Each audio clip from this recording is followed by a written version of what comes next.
All right, everybody, welcome. It is Wednesday Football Roundtable from the Couch Sports Talk Radio. Welcome. How we doing tonight? I am joined with Dave and Eric. Dave, how you doing tonight? I'm doing good. I'm doing really good. How about you, Sean? I'm doing okay. Just recovering from our round of disc golf on Sunday. It was a little tender. I did not stretch out the legs. I forgot about the legs. So, and Eric's on mute right now, but Eric is. Hey, how you doing, Eric? Good. How are you guys? Disc golf, huh? That sounds fun. Oh yeah. It's good. You know, you should walk probably about a mile when you do it. And Dave and I think, stretch it out to 2.5, 3. That's right. Nice. We use every square inch of the course. Yeah. Good time. And it was bad for me. David did pretty well. I did terrible. I started off real well, but then it collapsed quickly. But anyway, I digress. So tonight we are going to David is going to take us through the redrafting 2017 draft. Before we get to that, is there anything that you guys want to talk about sports wise that you think is important? I really haven't heard of any major moves. Well, not so much moves. The owners' meeting just ended, and they did a couple rules tweaks and so on and so forth. I am excited about the kickoff touchback rule going to the 35. I think it's going to force teams to have a lot more returns, which will add a little bit more excitement to the game instead of the lineup, kick it through the end zone, and so be it. So. I don't think the 30 was a harsh enough penalty. Yeah, I think extra yards. I think it's going to help teams that were proactive in the off season. Getting those speedy returner guys. So we'll see. It'll be interesting, but like I said, it'll add a little more layer of making the opening play of the game or the score after the kickoff after a touchdown. It'll make it a little more interesting and could change the complexity of the game a little bit. Yeah, my biggest like for the rule changes, well, there's two of them actually, but the overtime, both teams get to possess the ball.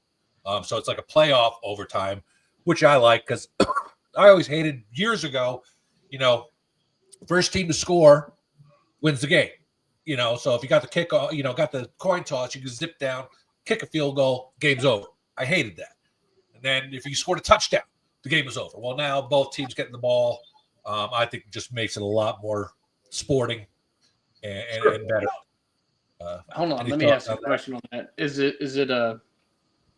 So if you still score a touchdown on the first drive, it's over, right? Or now do you both? No. The other team gets chance to come back and score a touchdown. And I think they made it a 15-minute quarter, not a 10-minute. So right. So you can't waste them. So basically, it could come down to the team that scores last and if overtime wins. You know what I mean? If you trade touchdown for touchdown, and then the team who has the ball at the end of the game or at the end of that overtime period with the chance to win it, kick a field goal and win the game. So. And that's just for playoffs. Yeah, not just the playoffs. It's throughout the entire year. Oh, so they're going to do it throughout the entire. I'm not a fan. I like the pressure of holding them to a field goal and getting to score a touchdown to win it. Just kind of feels like now it's kind of cheap. Cheapy first possession. Even if we score a touchdown, there's no pressure. We can come back and score. I don't like it. Well, now when the kickoff when the coin toss happens and you win the toss, you're going to defer every time. Yeah, because you want to know what you got to do. Sure. So instead of, well, we're going to take the ball and then go down and score a touchdown and win, you're going to defer Well, again, and see what the other team does. Like that's what happened in the Super Bowl with the 49ers. And Well, I think the only way they don't defer is like if you're on offense and you have scored to tie the game and you had a long drive, you might want to put their defense back out on the field in overtime to continue that. So, I mean, there'll be a lot more strategy involved than just deferring. It'll be dependent upon how the game went into overtime. Like I said, if you're an offense who was on the field for 6 minutes at the end of the game to score a tying touchdown, as an offense, I want to put that defense back out on the field so I can go down and score a touchdown and let my defense sit on the bench for 11 minutes and then go out against their cold offense. So, I mean, there's strategy both ways. Yeah, I can definitely see that.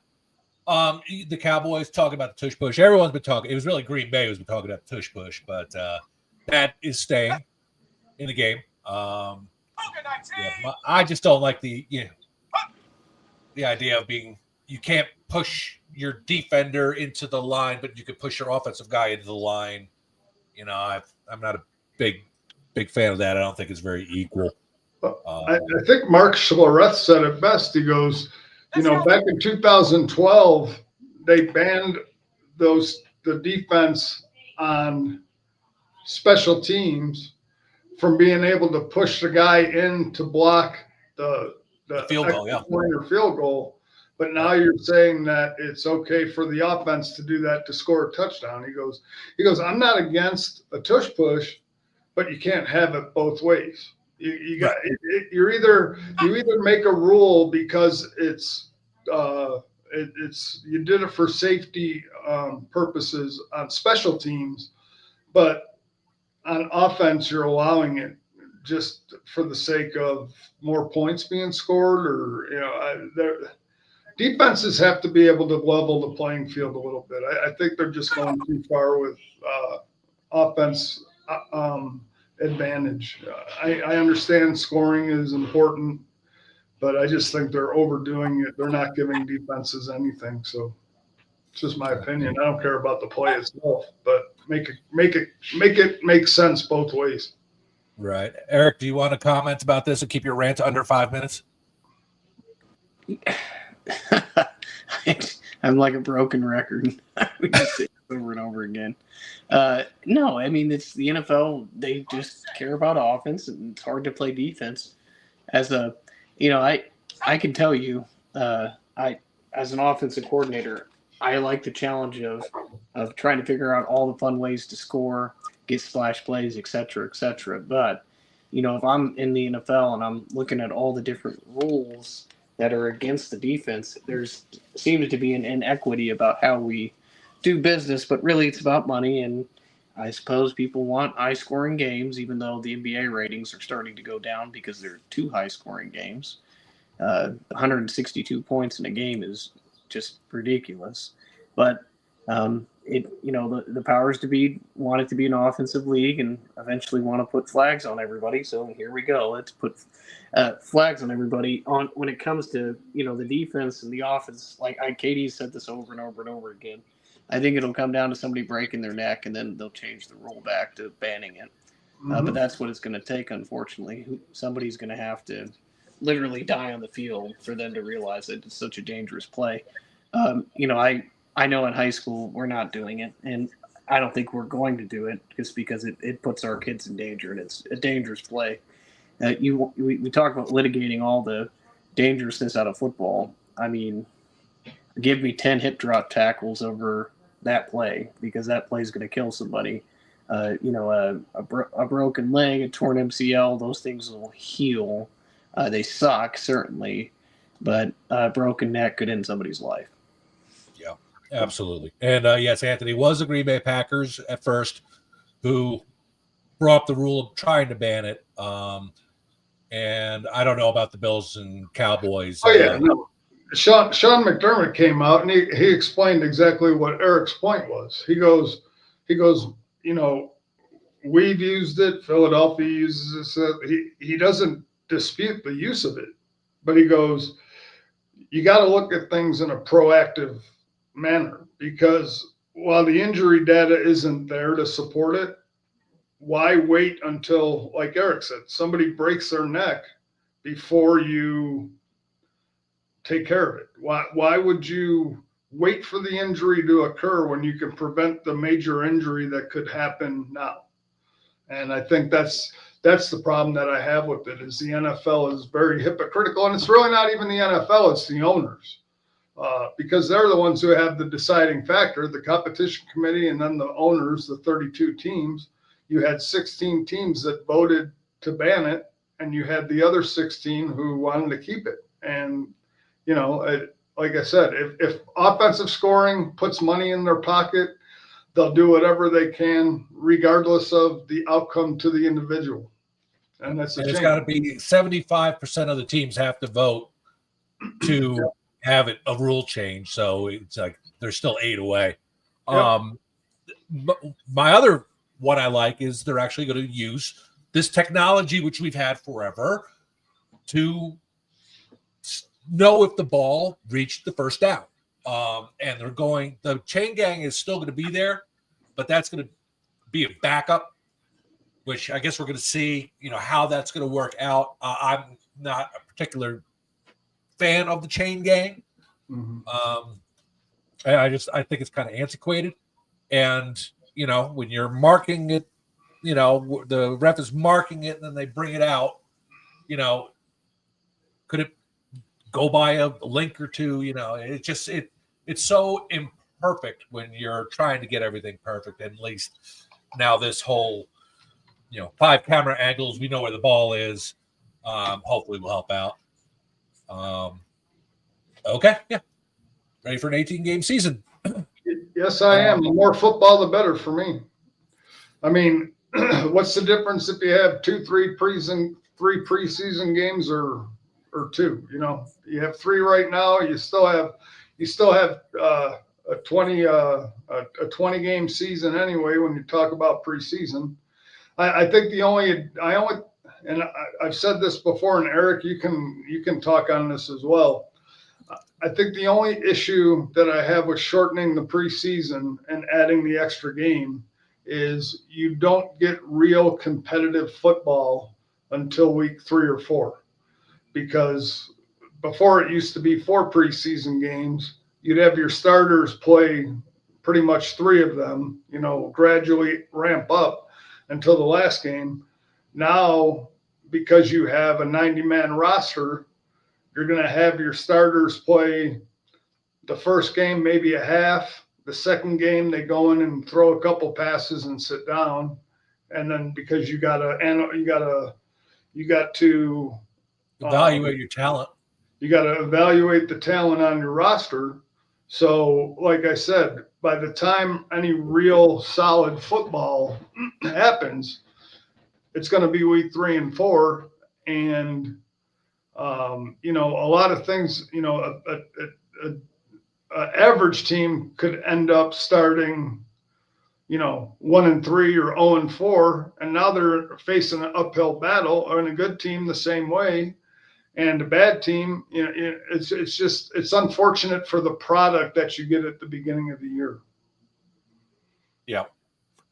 Yeah, and you're right, Anthony. That's joint practices are 4, but yet, they're good, but I don't think it's going to evaluate as much talent as need be. Yeah. So, Eric, any thoughts?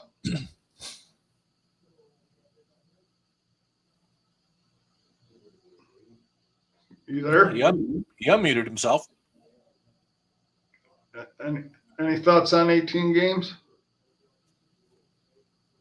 Yeah, I don't think something's working. His mic is unmuted, but yeah, I can't. But with the 18-game season, don't they get 2 bye weeks? I think so. Okay, which I kind of like, because I always hated like when the Jets get like week 4 bye week, and it's like, oh crap, So, it's like now when things happen in the middle of the season, you don't get that week off to repair your body. Plus, not that it matters for me because I'm in the hospitality industry. Right. With an 18-game season, the Super Bowl will always fall on President's Day weekend, which means that Monday is a banking holiday, or for the school holiday. So a lot of people won't have to go to work.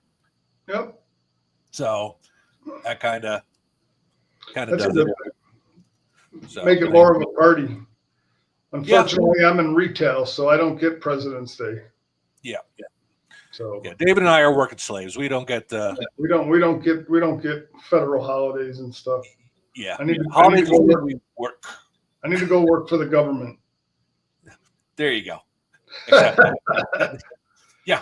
Try to get a job right now, buddy. Yeah, Anyway. I'll talk to my brother Jeff. I'll see what he can do. There you go.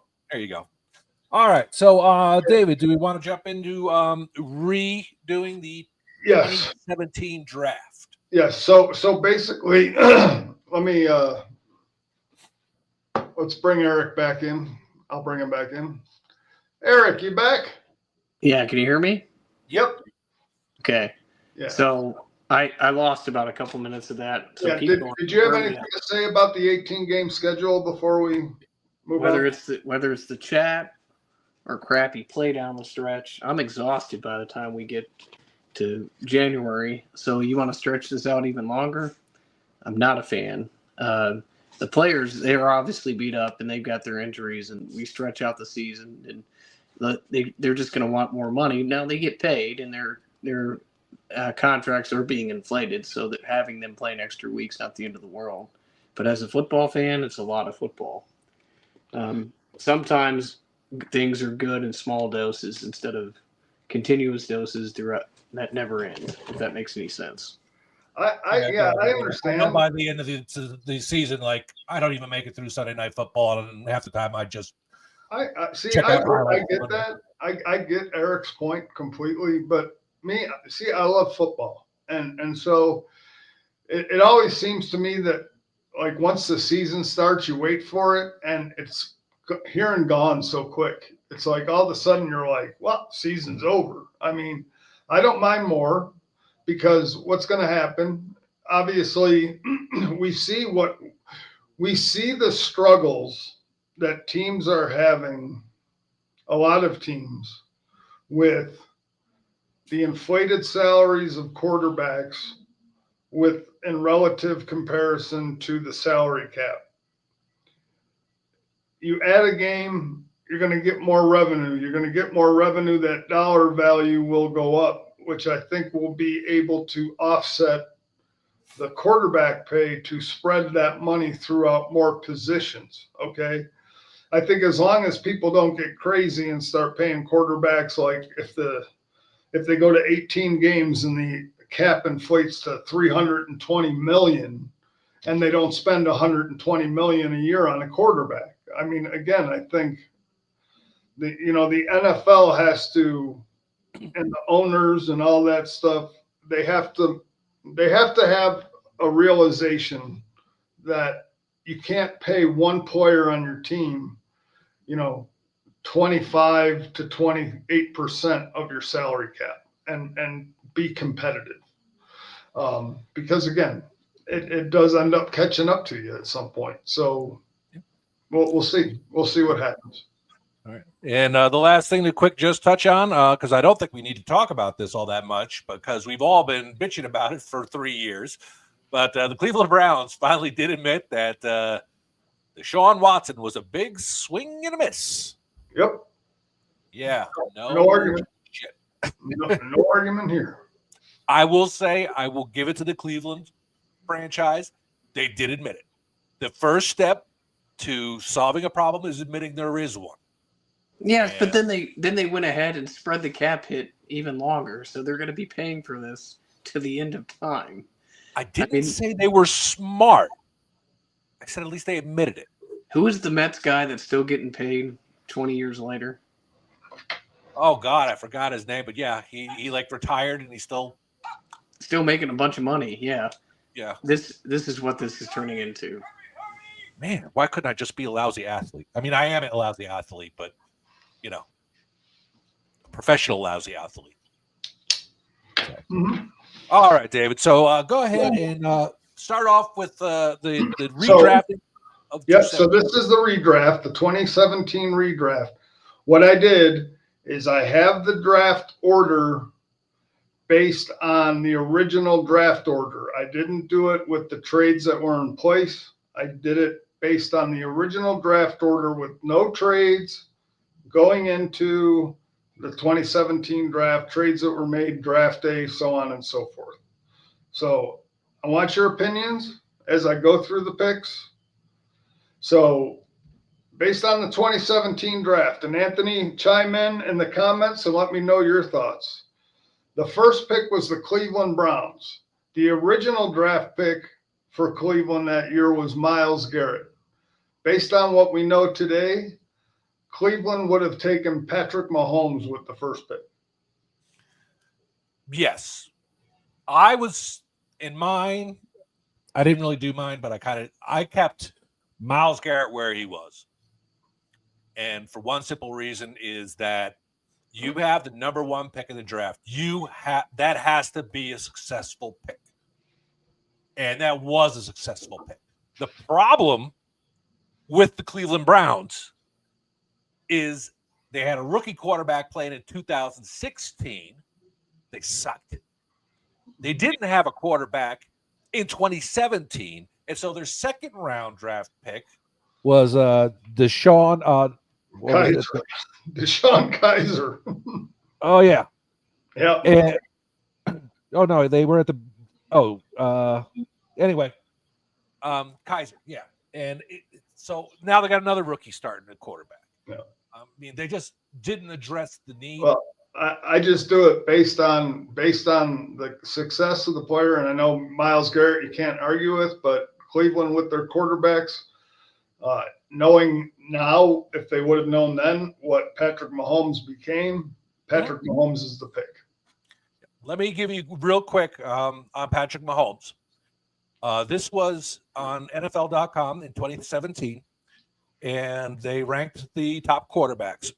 Patrick Mahomes was labeled the boom or bust. Right. And his scouting report said it might not be a stretch to say that he will get a head coach a lucrative long-term extension, or he will get the same coach a pink slip out of town. While Kaiser deserves boom or bust label as well, Mahomes is the headliner in this category. He's got good size, tremendous confidence, and a blue chip arm, but his footwork and mechanics are a dumpster fire on tape, and his penchant for improvising outside of the offense will drive coaches crazy. But boom potential is actually there. Mm-hmm. So, I mean, that's a very accurate report on him. Yep. And he did it, and he's playing his way, and it was working. All right. So I would agree that Cleveland would pick Mahomes, knowing what they know now. But I also think that Mahomes would not be the player he is. Well, maybe not, but I'm just saying. I mean, that's the rub, right. So to speak, when you do a redraft, knowing what you know about Cleveland, they could have had Dan Marino, and it wouldn't have mattered. So that's true. Again, Eric, do you agree or disagree? No. It is the shit is hitting the fan here, guys. I'm out here watching the storm, but I agree. Okay. Shit's hitting the fan. Come on, put the camera outside. I want to see this. Well, it is dark. You're not going to see anything. If anything, you'll think KD's on the camera because it's so dark out here. Oh, really? It's black, huh? Okay. Any tornado warrant? Any tornado sirens yet? Oh, not yet, but I can tell you that it is looking outside here in Indiana. It's getting green, dark green, kind of like not a KD color. Then it's dark, but I don't know how to describe it. But maybe I'll live stream here this in a minute. Yeah. All right. I think Nick Bosa was what, 2019. 2019. So I have a pick number 2, the San Francisco 49ers. They select Myles Garrett, defensive end. Yeah. They went Solomon Thomas in the draft after they traded with Chicago, but I didn't do a trade. So I picked them to take, if this falls this way, they would take Myles Garrett at number 2. Yeah, they would. Eric, you agree or disagree? I think that's a fair assessment. Okay. I got number 3, Chicago Bears. Chicago Bears, even though they need a quarterback, based on everything that happened and everything that would go on, and knowing in revisionist history, knowing what is now as opposed to what was then, Chicago abandons their quarterback thoughts and they take defensive end TJ Watt. Ooh.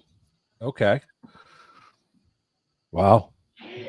I just Eric, looked at that that draft gotta class hurt to and I hear. think TJ Watt is one of the top 2 or 3 players in that draft. I just don't think that you pass that up. If you know now, if you knew then what you know now, I mean, based on the Deshaun Watson, even though they needed a quarterback, based on all that, you're still.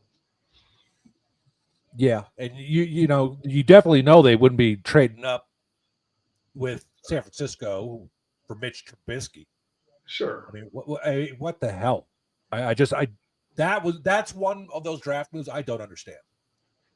Like, he was going to be there at 3. Yep. It was someone else coming in and trying to snag Mitch Trubisky away from by trading with the Niners. Exactly. Because I think he was the only QB drafted in round 1. Oh, no, Patrick Mahomes. I'm sorry. Yeah. And Deshaun Watson, which either one would have been better. Right. So now, Eric, I'm sure you agree with that pick, correct? Yeah, I agree with that. Okay. Does it hurt? So now we have. Of course. Yeah, of course. No, just because I at that time I wouldn't have done that. Not that it didn't make a lot of sense, but I don't think if you weren't going quarterback based on what I know now, that I think Chicago would have beefed up their defense even more. I almost did that, but based on the next pick, I didn't, because at number 4, Jacksonville drafted Leonard Fournette at pick number 4. I have them in the redraft picking Christian McCaffrey at pick number 4. Okay. So That makes sense. Yeah. So you got the all around back going to Jacksonville at that point. Okay. The New York Jets the Tennessee Titans at pick number 5. Even though they had Ryan Tannehill at quarterback, I had them picking Deshaun Watson at pick number 5. I think at that point in time, I think Watson would have been an upgrade over Tannehill, and it might have brought out the more explosive offense that Tennessee might have needed. Eric? I don't know. I don't know. I mean, this with all the crap that he's gone through. I don't know if they would have if he's a first round worthy quarterback anymore. Well, they did pick Corey Davis, the wide receiver, at pick 5. So it couldn't have been much worse. I mean, true. And I basically just looked at the roster, and based on what they would have got out of a quarterback going from Tannehill to Watson, I understand all the crap, but you got to remember Deshaun Watson was still a good quarterback in Houston until all that crap started. Yeah, but still, you all that drama, it's tough. There maybe in Nashville, I doubt it. There probably still is, but maybe there's not as good of. Maybe they wouldn't have had as nice a massage parlors in Nashville as they do in Houston. Exactly. That could have helped. Well, no, because Ryan Tannehill was not the quarterback Who was in the 2017. He's still with Miami. They had Marcus Mariota. Yes. Yeah, that would have been an upgrade. Yes, it would have. So yeah, definitely would have went Deshaun Watson. Even though I think Mariota was drafted in 16 and he was a rookie or a second year guy, Yeah. I still think that he would have been an upgrade. But that's neither here nor there. That's just my opinion. I could be wrong. So the New York Jets at pick number 7, obviously, or pick number 6. Obviously, safety was a need. And I said that they stuck with their pick and they took Jamal Adams. Yeah, agreed. That's fair. Yeah, Even though they traded him a couple of years later. right. But So they ended up being the first round pick for him. so at pick number 7, Oof. the Los Angeles Chargers drafted originally Mike Williams, the wide receiver from Clemson. In my redraft, they drafted wide receiver Chris Godwin. Yeah. Yeah, there's a good pick. Yeah, because Godwin went, I think, 3rd round. Yeah, Godwin went in the 3rd round. He went to Tampa in the 3rd round. Yeah, 3rd round, pick 84.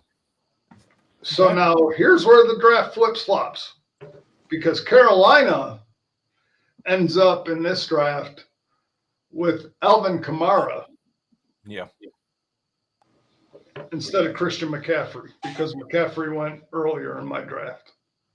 Fair. So you get a running back that basically is the same back as a Christian McCaffrey, a dual threat. Yeah, and Alvin Kamara went 3rd round also. Yep. Mm-hmm. So number 9, the Cincinnati Bengals. We've talked about their offensive line problems for ever and ever and ever. In my draft, the Cincinnati Bengals at number 9 take offensive tackle Ryan Ramczyk, who went number 32 to the New Orleans Saints.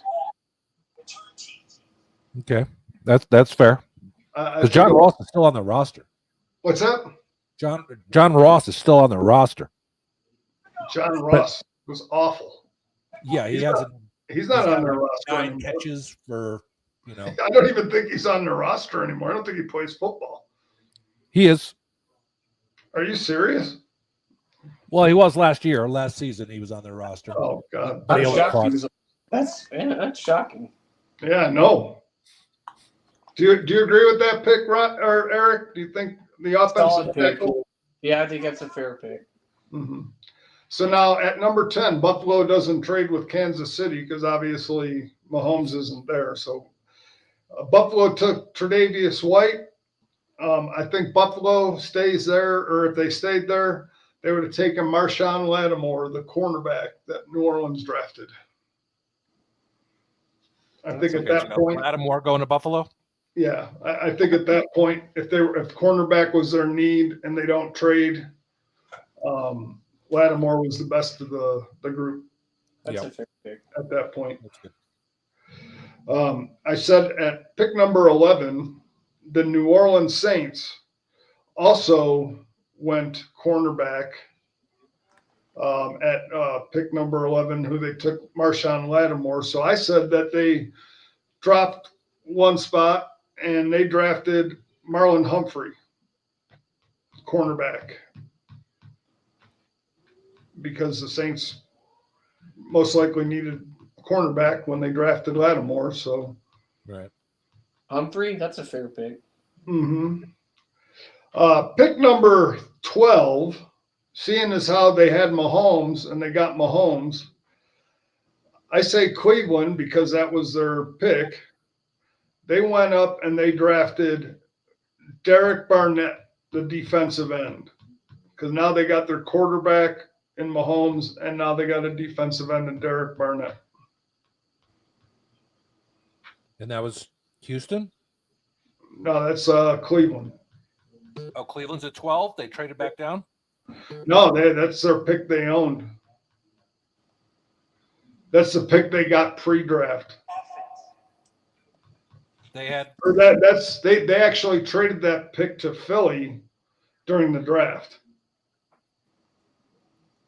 okay. So you had New Orleans taking Humphrey. That was Cleveland's. They had 2 first-round picks, I think. Okay, so 11 was New Orleans. Yeah, Pick Marlon 12 Humphrey. was And Cleveland again? Cleveland. 12 was originally Cleveland. Okay, cool. So I'm just doing this all. At number 13, Arizona stays with their pick and they take Hassan Reddick. Okay. At pick number 14, which was Philadelphia's pick, Philadelphia takes Trey Hendrickson, the defensive end, who was a 3rd-round pick. Here's a good player. Okay. Indianapolis stays with their pick and they take Malik Hooker, the safety. All right. Baltimore, obviously needing secondary help. I said Baltimore at pick number 16 took Tre'Davious White at 16. Okay. The Washington Redskins at the time, or Commanders, or whatever you want to call them, their pick stayed the same, and they took defensive tackle Jonathan Allen. All right. Tennessee, at pick number 18, they drafted Deshaun Watson earlier in my draft, and they end up getting a wide receiver at pick number 18, and they take Cooper Kupp. Oh, That's good. nice. Another third. Cooper Kupp was 2nd round, right? He was a 3rd-round pick. 3rd round. Okay. Yep. Man. Tampa Bay needing a tight end. They don't take the tight end they drafted, and they take Evan Ingram, Okay. not O.J. Howard. Yep. Denver stays the same, going for the offensive line, and they take Garrett Bowles, the guard. Okay. Now, this is where I get really crazy. This is where I get nuts.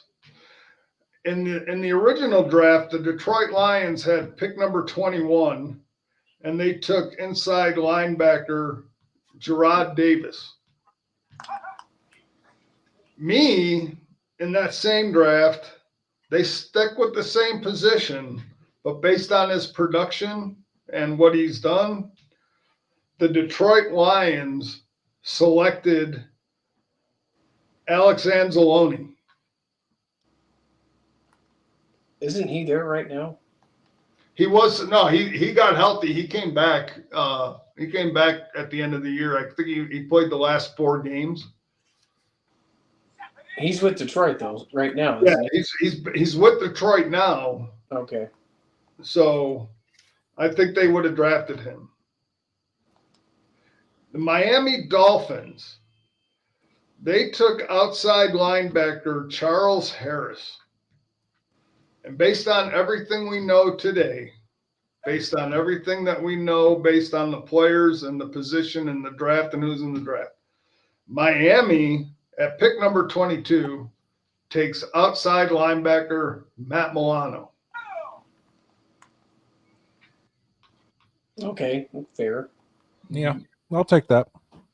The New York Giants at pick number 23, needing a tight end in that offense, they took O.J. Howard at pick number 23 in my draft. They originally took Garon Conley. Or no, they originally took Evan Ingram. I'm sorry. Evan Ingram, yeah. Yeah, I'm sorry. Wrong.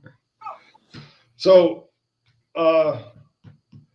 at pick number 24, the Oakland Raiders, they took Garon Connolly, the cornerback out of Ohio State. In my draft, I have them taking Chidi Awuzie, the cornerback. What's up, Jeffrey? I'll bring you into the show. What's up? What's up? Not much. We're just finishing up the redraft from 2017. Hold on real quick. Yeah, So- let me hold on. So And Connolly only lasted 2 years in the NFL. yeah, Connolly did. Yeah, he was out by 2019, which was his last year. Yep. So at pick number 25, which was Houston's pick until they traded him, the Houston Texans, they draft Jabril Peppers, pick number 25. Okay. At pick number 26, the Seattle Seahawks, who had that original pick, but then traded it during the draft. At pick 26, the Atlanta Falcons selected DeCaris McKinley. I have Seattle drafting David Njoku at pick 26. Now, at pick 27, Kansas City obviously doesn't trade up with Buffalo, so they don't get Mahomes, but they still have Alex Smith. So I have Kansas City moving up their third round pick to pick Kareem Hunt at pick number 27. Dallas at pick Is Eric 28. taking a piss or something? What's Eric doing? No. He's in the middle of a tornado almost, so he doesn't want to show himself on the screen. Oh, I thought he was in the bathroom because he's not mute. I heard him playing Madden, and I think he's pissing now. His hair's blowing around. Hey, I've got rain coming down. I got dogs panning. I got all kinds of pandemonium. Okay. Oh, so it's rain. Okay. I mean, I just got here, so I'm not really sure what the status is. So it just sounded like you forgot to press mute while you were peeing, like in the Naked Gun. So at pick 28, Dallas stayed the same and took Taco Charlton, the defensive end, just because that's what Dallas does. He sucks. Yeah, I know. He doesn't play anymore. So at pick 29, the Green Bay Packers would have been picking there before they traded during the draft. They pick safety Buda Baker. Yeah. Eric's going to hate me. Because at pick number 30, Pittsburgh, obviously needing defensive line help, takes DeCaris McKinley at pick 30. Who? Huh? Who? Harris McKinley. Tack McKinley. Who the fuck is that? I'm drawing a blank. He was drafted by the Atlanta Falcons. He was a defensive end. They thought he was going to be really good. He was rated really high going into the draft. Let me guess, he's out of the league right now. No, he's playing. No, he still plays. Does he? Yeah. Yeah, let me just. He is. He was a New York Jet last year. Yeah. Hmm. So at pick number 31, Atlanta's original pick, I have Atlanta taking Roquan McMillan, the inside linebacker who was originally drafted by Miami. Yeah. And finally, New Orleans at pick number 32. They took Ryan Ramczyk at pick number 32. I had them taking Deion Dawkins, tackle, at pick 32. So, kids, that's my redraft of the 2017 draft. Love That's it. pretty good. Huh? So that's pretty good. I agree with almost all of them. I mean, hindsight is wonderful, isn't it? Oh, yeah. You're redrafting the 2017 draft, and Deion Dawkins went 32nd in the first round. Yeah, he's an All-Pro guard. I mean, I don't know all of the 32 players you drafted, What I basically did when I looked at the or draft, tackle, or whatever he is. right. What I did is when I looked at the draft, because I didn't have every team's roster to know. So basically I looked at what position they drafted. Obviously they were going for, need. In the first round, you usually go for need. The next round, you go for value. So I tried to slot as much as I could the players to excel. No, I mean, I get it, but I guess when you're redrafting, you could still do the need versus value, but you still look at the value of what has transpired over the last 7 years. Sure. I mean, I did that with. I mean, look at I did that with like the Los Angeles Chargers. They took Mike Williams in round 1. I gave him Chris Godwin, who was a 3rd round draft pick.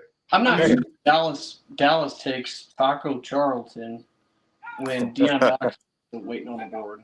Right, and that would be a big change because Dallas typically drafts offensive linemen in the first round. So that's actually what I was getting at. Well, again, I would have to be totally in depth. I would have actually had to go and do some research. Study all of their rosters. Yeah, you'd have to do more than Mel Kiper research the day before round 1 to talk about your draft. I'd really have to in-depth look at what. No, I know. I'm just busting your balls. I came in late. I have nothing to input. I'm just talking shit. I mean, look at the fact was I had Tennessee who drafted Marcus Mariota the year before. I had him drafting Deshaun Watson. Yeah. I mean. Yeah, the pre-massage parlor with Deshaun Watson. Yeah, we were just wondering if Nashville wouldn't have had as many good massage parlors as Houston. Maybe he would have stayed out of trouble. I don't know, but I got round trip tickets to Houston like 7 times this year. Did you? Yeah. I'm gonna check out I'm just looking at all the parlors that Watson went to. I'm going on a parlor watch. I'm gonna do some FBI research for Deshaun Watson to see if he's being rooted out for his money. If they tell on me, then I'm like, oh, they're really serious about this. But if they don't, because I ain't got no money. No, I'm kidding. Yeah. That's funny, man. Oh man, so what's the latest on the Aaron Rodgers saga? I mean, is he? I heard that he's expected to announce his Pittsburgh signing when he's with Pat McAfee in Pittsburgh or something this week. What is that? Is that April 9th? I don't know. I don't know when McAfee's. I listen to McAfee, but I don't know when it's at. Like, you know what I'm saying? Like, I don't know when his shows are. I think it's on the 9th. So we'll see. Yeah. If we trust Madden and we trust CGI, Mason Rudolph is going to be the greatest quarterback of all time. So, but in all honesty, I don't think there's much drop off at this point between Rodgers and Rudolph. They might as well save their money. I mean, well, I don't know that to be true, but I mean, that would mean that Rodgers sucks because Rudolph is no real answer. I mean, they're not similar quarterbacks, like not even comparable, even at this point in their careers. But like, I like the confidence in which everybody talks about Rudolph, but I think that's what every coach and organization would say. They're like, we got Trent Dilfer. We're really confident in his abilities going into the season because you don't want to say, like, we really hate our quarterback, but he's going to start anyway. That just doesn't work out well. I mean, I've never actually heard anybody ever say that. So, yeah, there should be no confidence with Rudolph as quarterback. But you've got 2 really great deep ball weapons and Pickens on one side, DK on the other, and Rudolph isn't the accurate passer that Rodgers is, but what he is he can throw deep. Got 2 deep weapons that you can throw to. So theoretically, it would be the best situation that would fit his talent profile the best because he's got the receivers, even the third receiver, Calvin Austin's a burner. So if you can give him time back there, he's got 3 potentially. There's your problem is you're not going to give him time, and you don't have a established running game that's gonna really bring anybody. I mean, it's just silly. You're going to play. It's going to be interesting. I mean, if it's Rudolph, I mean, again, we're in April 2nd. Rodgers is pending, right? I mean, even at that, but I still think it's an interesting thing. I in no way, shape, or form what I don't give a shit about my deep threats. I care about the fact that can this guy stand upright, because my offensive line has proven for the last 3 years that it can't protect the quarterback. So regardless of what, oh man, Sean, I'm glad you're back. I thought you passed out or had a stroke. I'm like, where did Sean go?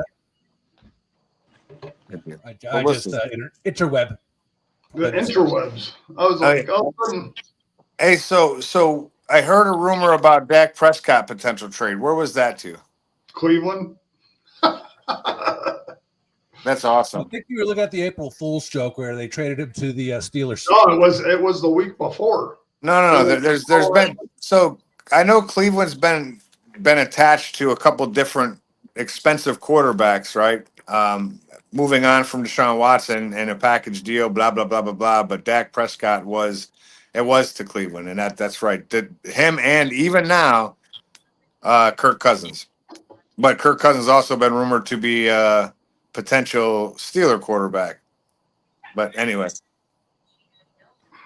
all those are interesting all I can conversations. tell you is that if we turn into a Thursday night, late November, early December, and you see on your screen you got Thursday Night Football, and you've got Kenny Pickett on one side and Mason Rudolph on the other side, get your fucking popcorn ready for that one.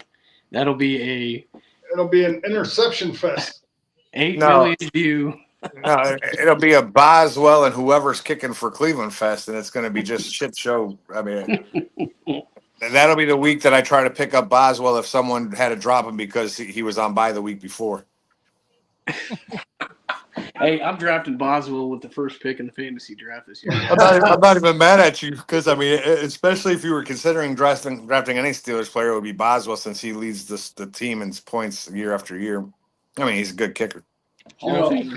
Eric, I was interested in your post with all the receivers. I had the receiver rankings based on their, what elite and all that stuff are. And I mean, that's cool. And I get it. I mean, everybody has their rankings of elite receiver rooms, elite running backs. And it's all, I mean, I'm not taking nothing away from DK Metcalf, George Pickens, any of those guys. I mean, they're good receivers. My issue with that is from just the pure pass catching ability. They should be in the higher tier. In a problematic attitude, they should be in the bottom tier because I don't think they coexist. I don't think they can. And I don't think they coexist with whoever's their quarterback because they're never going to be happy.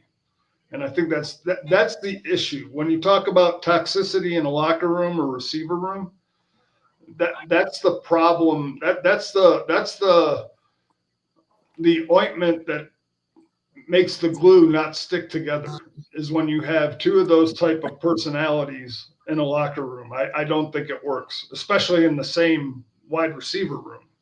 Well, thank God they have the ultimate king of bullshit in Mike Tomlin to make that work, right? No, he doesn't make it work, and I'm actually glad you brought that up because that is so far from real. That's not even funny. I mean, he didn't make it work. I love how a lot of people, and you're one of them, but it's a myriad of them, especially good Steeler fans that you are. Well, he had to deal with AB and Le'Veon Bell and da da da da da. No, he didn't, and he didn't do a good job of dealing with it. I mean, it only got worse and worse, and it was a constant conversation. Like, it's funny to me how outside of Pitt, because again, well before I met you, I have plenty of Steeler fans, and they'd always say this stuff. I'm like, well, I don't know how you're saying that when the rest of the NFL is hearing. Like, I mean, the fan bases around the league are laughing at y'all's drama with Le'Veon Bell and AB, and it's all nitpicky back at Ben, and that was like external to your organization. But it was funny during that same time, Steelers fans were like, "Oh, he's doing a good job." No, he's not. We hear about it. It's funny to me that, and I say that if he did a good job, well, you wouldn't have heard about it. Left. But David, the issue that I have is that in this specific conversation is that it is no different as a Bills fan telling Eric Stephon Diggs wasn't as big of an issue internal to the Bills organization as the NFL made it out to be. But it's funny because in that same argument, Eric says that it was a big issue. So I said, okay, so he's fine. He's gone. Bye. But it can't be flipped to say Mike Tomlin handles it. He doesn't handle it well. He's never handled it well. And that's why all of his receivers have either had to be traded, released, or quit because they're all they're allowed to do crazy shit because Tomlin doesn't have control on it because it's consistent. It's like probably the worst wide receiver coach. Like, he's not a wide receiver coach, but he's the worst coach that can never manage his wide receivers out of all in NFL history, in the history of the NFL. Always an issue, unless you have a Hines Ward who is a consummate professional, and I get that, but he had Hines Ward for a portion of his career, and everybody since then has just been a shit show. Anybody that has talent, and anyway, I just say that because I don't disagree with David. I will be more than surprised if George Pickens is on that roster come starting. I mean, there's no speculation. I've heard a couple BS things throughout free agency early, nothing lately. I mean, I know that Khan came out and said when they talked about moving on from him, he's like, it's a great thing to have DK and George Pickens and Austin and Roman Wilson, and that's cool. But again, that's what he has to say while they're on the roster. So I take that for a grain of salt. Free agency's still far from gone. Season's not started yet, so there's still a lot of room, and I just don't see how they coexist. And oh, by the way, I didn't really. I saw the thing that you're talking about, David. I paid it very little attention because when I saw DK and GP next to each other, I mean, is that thing like based on talent? Right. Because I mean, what's it based on? Probably on the talent. I mean, like I said, they're talent-wise. Oh, sure, yeah. They're off the charts. Yeah, but here's the deal. You can say talent-wise, but here's the deal. If you're talking statistically speaking, it's not going to be there because, well, one, both of those guys are not going to be neck and neck in yards and touches and targets. It sounds good. It's not going to happen. It's not going to happen for dollar reasons, one. And two, it just ain't going to happen. So they will not be neck and neck, and they won't be right next to each other. So there'll be some disparity. So at the end of the day, statistically speaking. But I think the one thing, like I said, which is good, it's a good problem to have because, again, if you double cover DK, George Pickens can go up and win one-on-ones. I mean, so it's a pick your poison type of thing. So from the talent perspective and everything, like I said, I think they should be at closer to the top just in terms of their talent alone. The thing that I worry about is just the coexistence between the two. Because well, I think it's funny, David, because I'm not arguing with you. I think it's funny because George Pickens existing by himself with far less caliber receivers couldn't coexist by himself and was a detriment to the team. Are we allowed to have a rebuttal here? Yeah. It's very cute and fun conversation, Jeff, and I appreciate it. And they probably should have won a Super Bowl, and that's on Tomlin for not maximizing the talent there. But may I remind you, during AB's run, it was the greatest run of a wide receiver in the history of the NFL. There's never been a statistical 5 years like there was with AB. In his prime, and during that time period, you heard minor things. You heard like the Emmanuel Sanders not getting the touches. You heard all the little things. But you know what? The production was there week after week. And week after week, during that time period, they had 13, 12-win seasons. Very similar to kind of what Buffalo did. They kind of dominated in offensive categories, but they wouldn't win a Super Bowl. So McDermott and Tomlin probably have a lot in common when it comes to that. But so in that time period, it was a top 5 offense consistently every year. Been through for 5,100 yards and ended up damn near winning MVP with that offense. They had very, very, very successful run outside of winning playoff games, which is similar to Buffalo, second, third round, being beat by New England, being beat by Jacksonville. So they couldn't get over the top, very similar to what you're going through right now.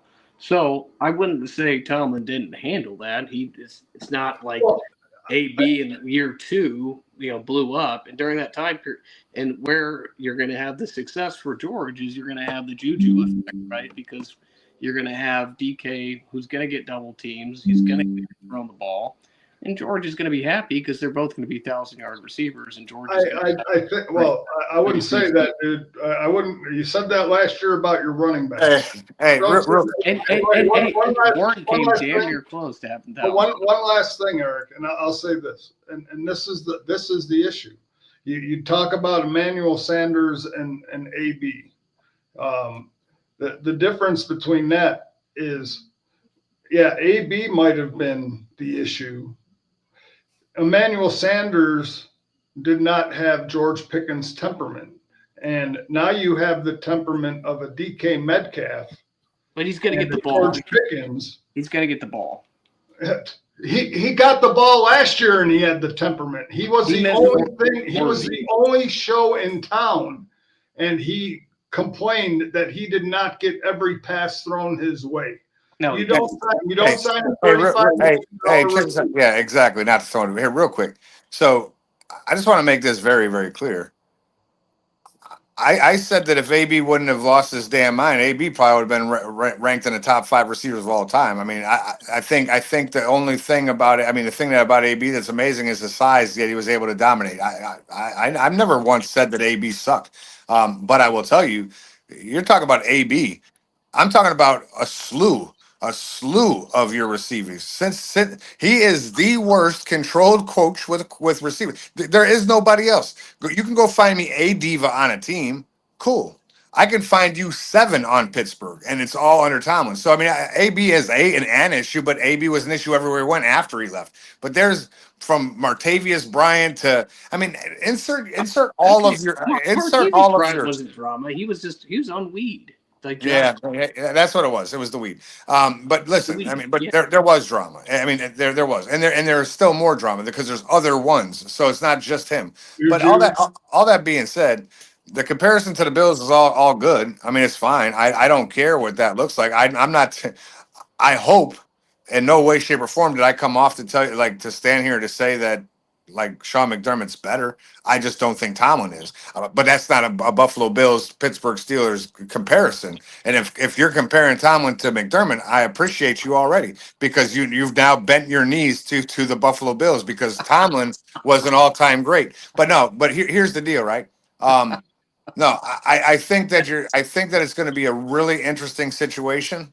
It's going to even be even more interesting when the quarterback is decided because Aaron Rodgers doesn't give a shit that someone's in a temper, and then usually those tempers leave. So it'll be interesting. I mean, if I'm a betting man, when Aaron Rodgers announces his signing, you'll probably see a trade about the same time. I think that's probably some of the conversation because I think Pittsburgh knows that Pickens is not going to be able to get picked up after after the signing of DK. So when it's time for him to extend, well, they're going to move on where they see value.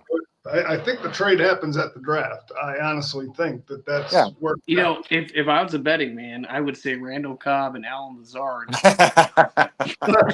Well, I hear Alan Lazard's having a hard time renegotiating with the Jets, so that he might be. Why are the Jets even going down that road? This is what I don't fucking understand. I don't get it. Why is he still on this team? Well, because you got Justin Fields as your quarterback. It's not like a receiver's going to catch the ball. Let's talk about Justin Fields for a while. That'll be a fun conversation.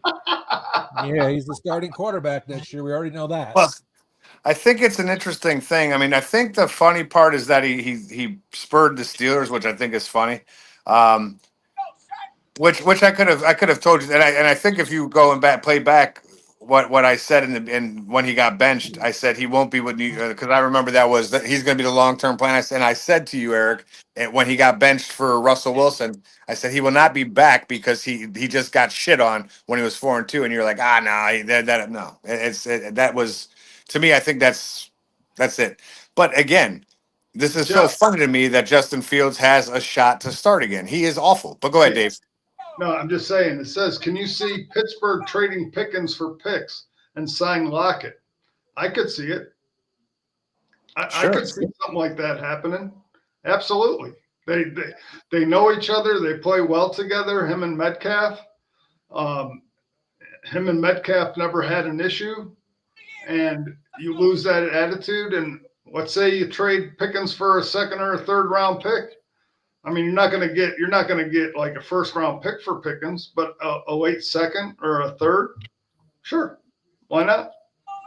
Yeah, I think that's good. I just think it's interesting that, again, I don't really care what they do with whom they do it with.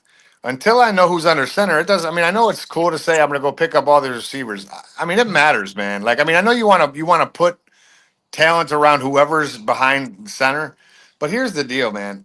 Like, as we stand right now, obviously we're still early. The draft will shape things. There's some other free agents out there, but right now you have Warren and Gainwell as your backfield, and I like Warren. Gainwell's a fine trickery dude and third downs. I mean, he's good out the backfield. I get it. He's not a. I mean, I'm not worried about him running at all. I mean, there is no game plan for him to concern myself with, so that doesn't help whoever's under center. So having Warren, I mean, if the Steelers grab a nasty running back in the draft or somehow, some way work a deal out for a running back, they have to do something in the backfield, because at the end of the day, Arthur Smith is not a great offensive coordinator, but I'll give him some grace. But they still have to have something back there, because How the F did we get back? We're on Justin Fields. How the fuck? No. But what? No, the question asked if Pickens would get traded. Someone asked? I couldn't see it. I'm on my phone because my house is. Anthony asked if Pickens was traded, if they'd signed Tyler Lockett. Yeah, and I think Tyler Lockett would be a great signing for anybody. Has anybody? Is there any rumors about Lockett? Has he visited anybody or even been talked about?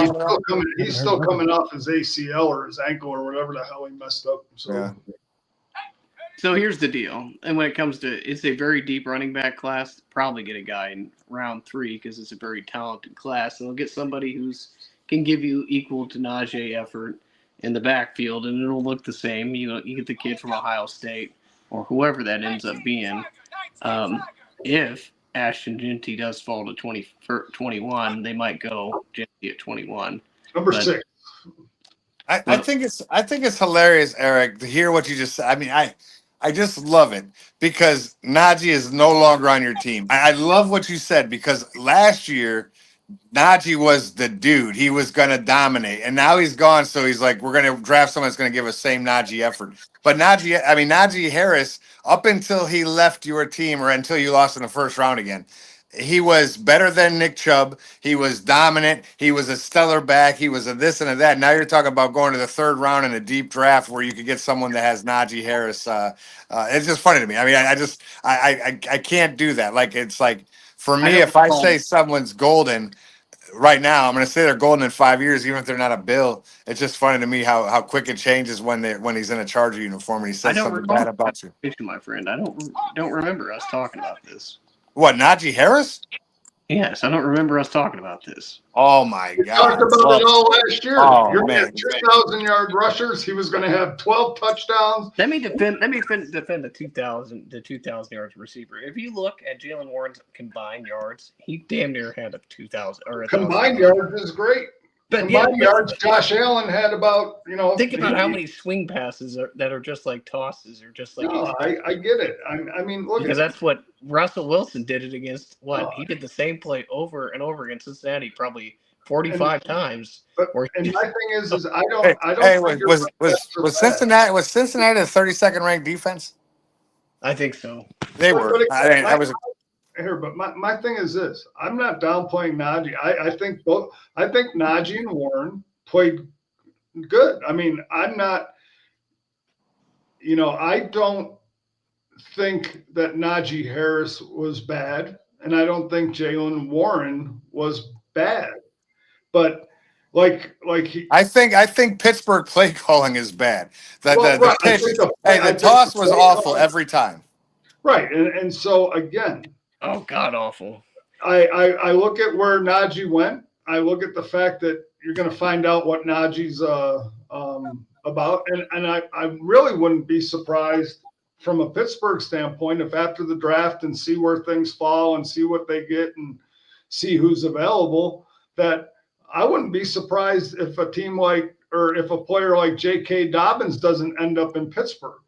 Okay, Yeah. because maybe they value something else in the draft where they know that there's a guy like Dobbins who's still sitting out in Yeah, free agency. I that they think there's a can lot of pick stuff, up. but I guess that's my point, Dave, is that where Lockett would be a great signing. I mean, we're all coming back to this. Lockett could be a great signing, but I just think that there's other concerns in the backfield. So I think that a Lockett signing, it's not imminent. I mean, it's not like everybody's running out for him right now. So the draft will happen, and then they'll find gaps because I think they still need to address their running game.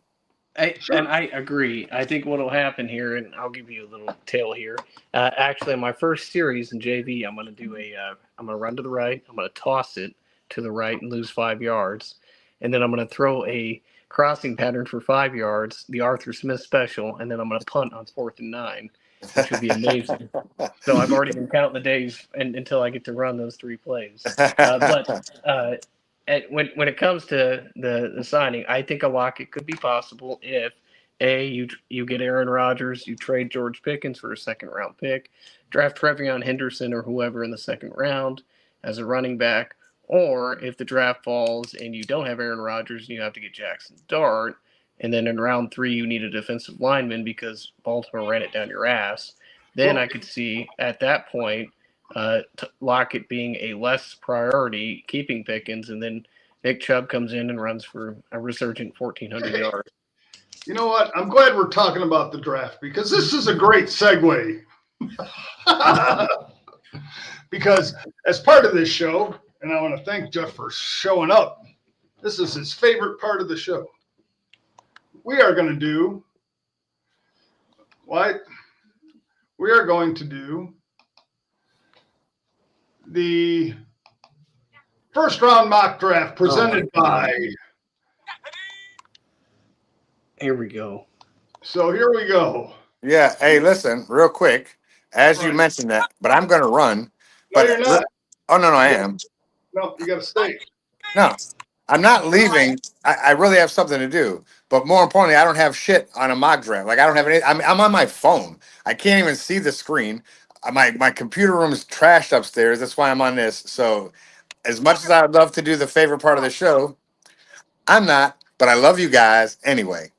Yeah, Hey, whatever. hey, Sean. Yes, sir. JETS, field sucks, field sucks, field sucks. I feel awful for you, man. Listen, I just want to say this before I go. You remember last year when I said, man, this could be your year, Sean. I'm actually rooting for you, even though it poses Buffalo. I think this is a squared away team. Man, how far you've gone from September to right now. And I'm like, oh my God, what happened in less than 12 months, bro? Wow. It's the Jets are a clown car. They always will be a clown car. I like Aaron Glenn.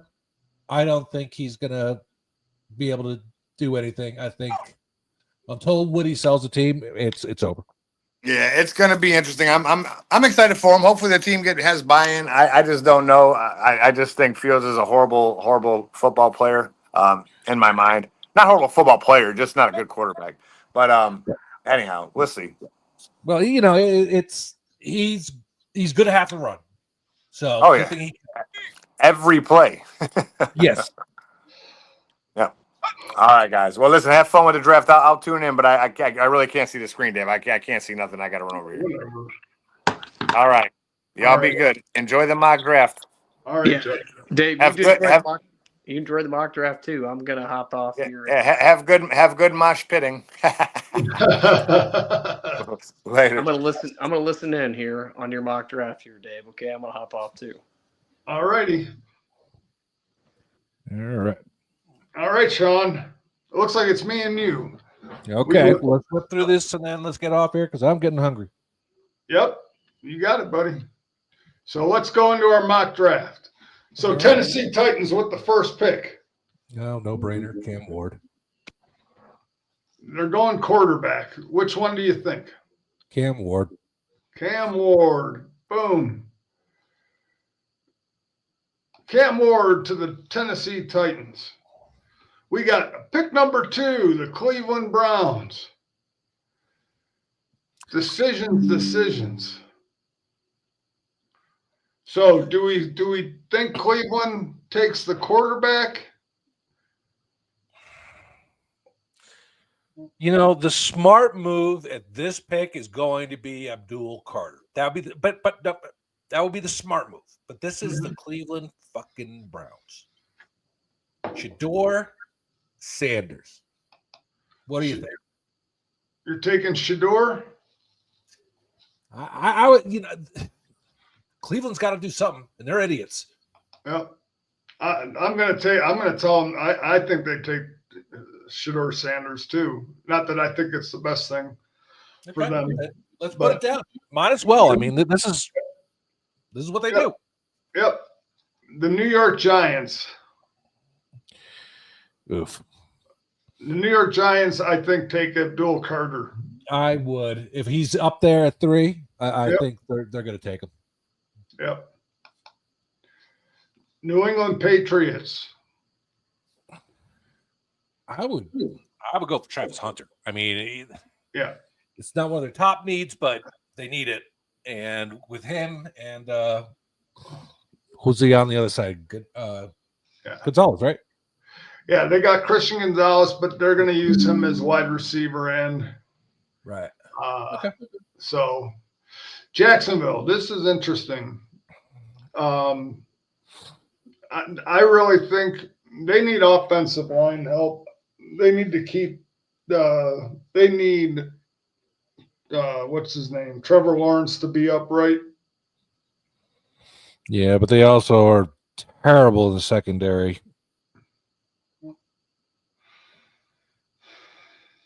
Is their secondary beat up? Yeah, they need a corner, a safety, inside interior line. Well, they need offensive tackle. They need tight end, cornerback, offensive tackle, or wide receiver. So if I look at their team needs based on this board, I'd either say Mason Graham or Will Campbell. Yeah. Probably. Which one do you have? Campbell, because they need. Yeah, I would go with Campbell. Probably they need that more than need the end. Or Will the Campbell going to Jacksonville. The Raiders. The Raiders have taken Ashton Genty. Yeah. They're taking him running back. Okay. The New York Jets. Let me fuck some people up here. I'll let you pick it. The team needs based on this mock draft are offensive tackle, defensive tackle, wide receiver, tight end, and quarterback. Yeah, I originally right now here I would say Mason Graham, just because Aaron Glenn is don't hit it yet. Is a defensive coach, and to really get that line going, and they got to get after, they got to contain Josh Allen. Jackson Dart. Jackson Dart? It's way too early to pull the trigger on that, but holy shit. You're going down into round 2 territory. Yeah, but I have a feeling Pittsburgh's going to pick him up. But go ahead, go with the defensive tackle. Let's go with it. I'm like so torn because I could see the Jets doing that. So Mason Graham. Yeah. The Carolina Panthers, cornerback, offensive center, safety, edge, wide receiver. What do you think about McMillan for them? Because Tetaroa. In Carolina, they have Xavier Worthy, or not Xavier Worthy. They have Xavier Leggett, Moore. I mean, if you're really believing in from Minnesota, the white guy, Thielen. I don't know. They need an edge, defensive tackle, wide receiver, center, and a QB. I could either see him going. I could see them going either McMillan or Malachi Starks. Okay.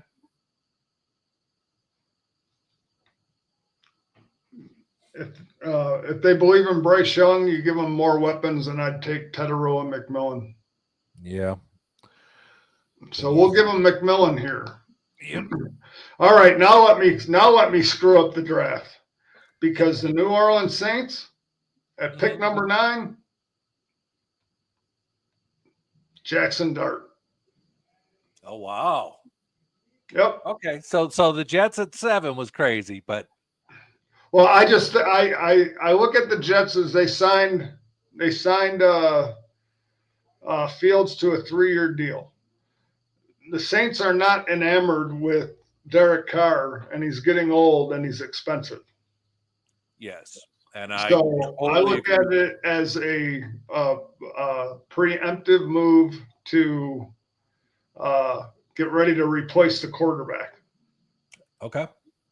So that's why Jackson Dart, I say, goes to Pittsburgh or at New Orleans at number 9. The Chicago Bears. I think they take this Membo, the tackle. They need to keep. Yeah, that's primary draft need. Yep. Either him or Kelvin Banks, but I'll go Membu. Yeah, he's ranked a little higher. Yeah. San Francisco. Tackle, cornerback, linebacker, edge, and offensive guard. Do we get our first cornerback off the board? Or second cornerback, whatever, however you look at Travis Hunter? Do you take Will Johnson for San Francisco? Yeah, you could do that. I mean, Stewart also, Yeah. It is.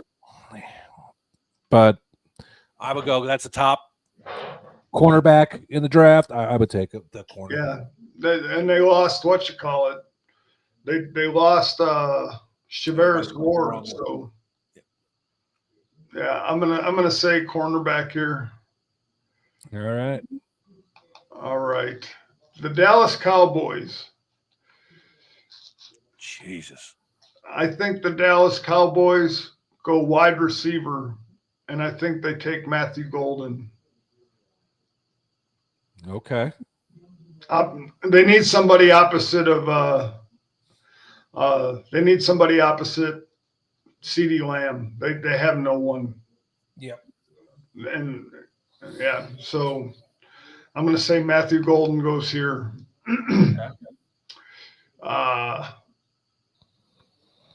Miami Dolphins. Interesting. Yeah. But this is the perfect spot. They lost Javon Holland, the safety, and Malachi Starks is up on the board, and they need defensive back help. Yep. Especially in the AFC East. Yeah. So this is his perfect spot. So Malachi Starks goes to the Miami Dolphins. The Colts. Tight end, offensive guard, linebacker, quarterback.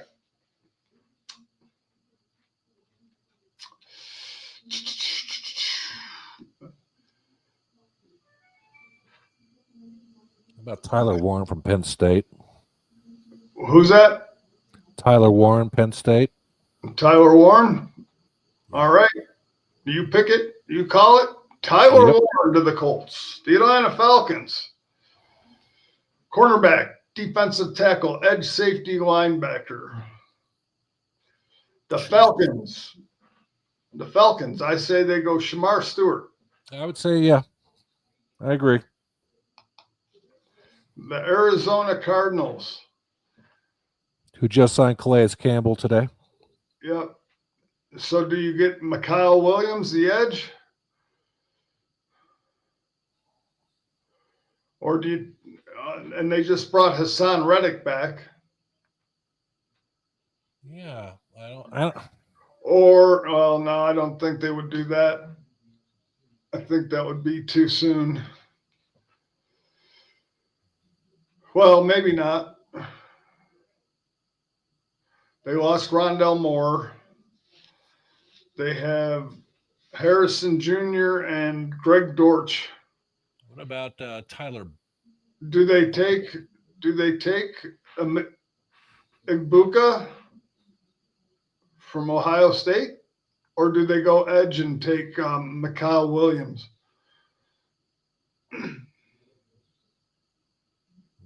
That's a tough one. What's that? That's a tough one. I would go Mikal Williams. He's the best available on the board. I mean, first round, sometimes you just get stuck with that shit. Get that edge rusher going. Yeah. Mikal Williams. There it is. The Bengals. Oh fuck. I mean, I'm looking at Cincinnati Bengals biggest needs. Wide receiver, obviously, that's not true anymore. Tyler Tight Booker. end, offensive tackle, cornerback, or offensive guard. Tyler Booker. Offensive guard out of Alabama. Yeah, if you're gonna put all that money into Joe Burrow and the Wonder Twins, you gotta protect them, even Yep. though your defense is still shit. Yeah. Tyler Booker.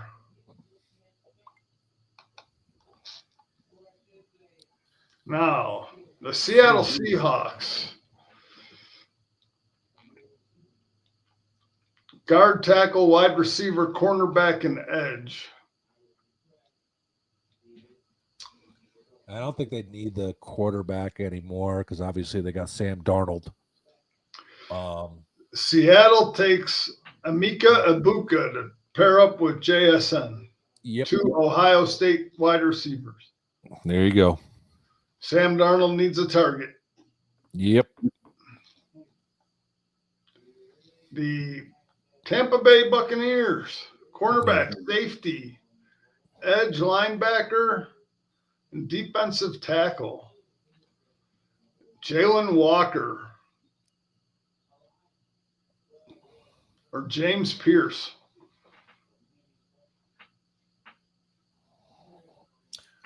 I'll go Walker. He's the best on the board. Think Jalen Walker? Yeah. And I like players from Georgia. Alabama players, I'm not. I mean, I know Joe Namath was from an Alabama player, but that was a long time ago. I'm not overly enthused with Alabama players. Denver, running back, wide receiver, linebacker, cornerback, tight end. Do you think Loveland here to take some pressure off? No, they signed Evan Ingram. Oh, that's right. Okay. Jahad Campbell. Yeah. Yeah. Or Jaheed They're in Barron. a division now that they could. I'll say linebacker. I say they go Jahad Campbell. Yeah, that AFC West is evened out quite a lot this season. Yep. Pittsburgh, quarterback, defensive tackle, cornerback, running back, wide receiver. They don't need wide receiver if they're going to keep both those guys. Their offensive line is trash. Derek Harmon, defensive tackle from Oregon. Yeah, you think so? You sure they wouldn't go offensive tackle? I don't think so. They just drafted young guys. Okay. All right. I'll give them Derek Harmon. Cam Hayward's getting old. I mean, they gotta retool their defensive line. Right. So, and they lost Ogunjobi last year or this year to Buffalo. So, yep. Okay. Derek Harmon, the Chargers, D tackle, tight end, wide receiver, cornerback, offensive center. Colston Loveland to the Chargers. Okay. Green Bay, edge rusher, cornerback, wide receiver, defensive tackle, linebacker. James Pierce, edge rusher from Tennessee. Okay.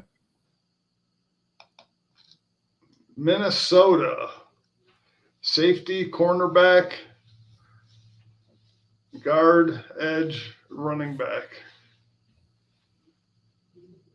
This is where the trade's going to happen. Probably, but how about Nick?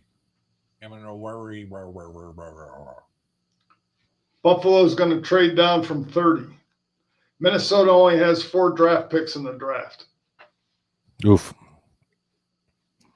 But for this, Minnesota, based on their need, I'll give them Jahaid Barron, cornerback from Texas. Okay. Houston, offensive tackle, Calvin Yeah. Banks, not even a question. You just Yep. traded away what you call it? Yeah. I The forgot his LA name. Rams. Linebacker, cornerback, edge, tight end, running back. And now receiver. Well, they got Puka Nacua, Devontae Adams. Oh, that's right. They got Devontae. Mhm. Okay. So that's off the list. We think Nick got Josh. Skelton, edge rusher from Texas A&M. Okay. That'll work. The Ravens, guard, cornerback, edge, linebacker, safety. Based on this, if this board falls how it is, Nick Amanore. Okay. The Detroit Lions, edge, guard, cornerback, safety, wide receiver.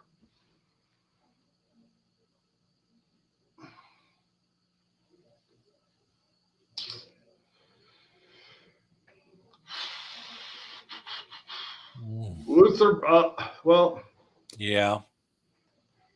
let me see. Or Gray Zabel. Okay. Wide receiver is their last need, if I look at that. Okay. So great, we'll give them Gray Zabel. All right. Washington, edge, cornerback, safety, linebacker, wide receiver.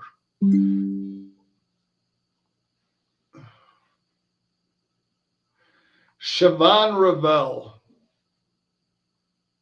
Okay. the highest rated cornerback.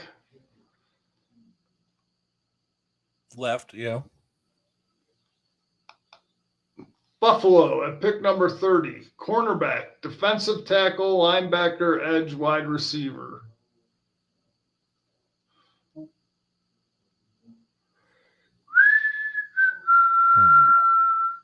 Man,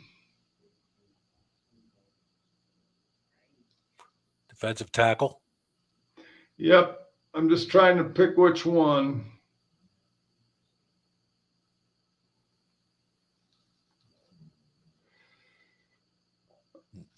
Oh, man. Dang. That's a pretty good one. I'm going to draft Walter Nolan. All right. Ole Miss. Interesting. Kansas City and Philadelphia are left. Kansas City, defensive tackle, guard, edge, tackle, and safety. Well, I'll give them Tyreek Williams. Okay. And then Philadelphia, edge, guard, cornerback, defensive tackle, offensive tackle. Donovan Izaruka. Okay. I agree.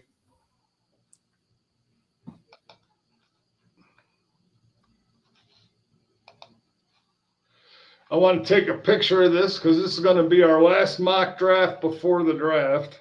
Yep. So this.